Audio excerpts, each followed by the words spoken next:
Zee Marathi, चर्चाही होणारच. इचलकरंजी माजी खासदार कल्लाप्पा आवाडे यांच्या वाढदिवसानिमित्त संपूर्ण कोल्हापूर जिल्ह्यातील जिल्हा परिषद शाळांमध्ये विद्यार्थ्यांना माजी आमदार प्रकाश आवाडे फाउंडेशनच्या वतीनं मोफत वह्यांचं वाटप करण्यात येणार असल्याची माहिती भाजपचे सरचिटणीस वैभव हिरवे यांनी दिली आहे.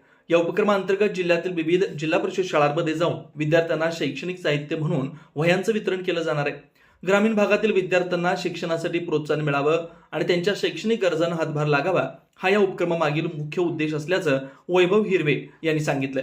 त्यांनी पुढे सांगितलं की माजी खासदार कल्लाप्पा आवाडे यांनी सामाजिक, शैक्षणिक आणि विकासात्मक कार्याला नेहमीच प्राधान्य दिलंय.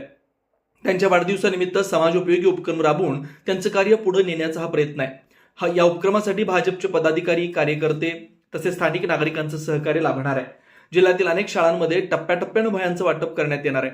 या उपक्रमाचे विद्यार्थी, पालक आणि शिक्षकांकडून स्वागत होत आहे. कुंभोज प्रतिनिधी विनोद शिंगे.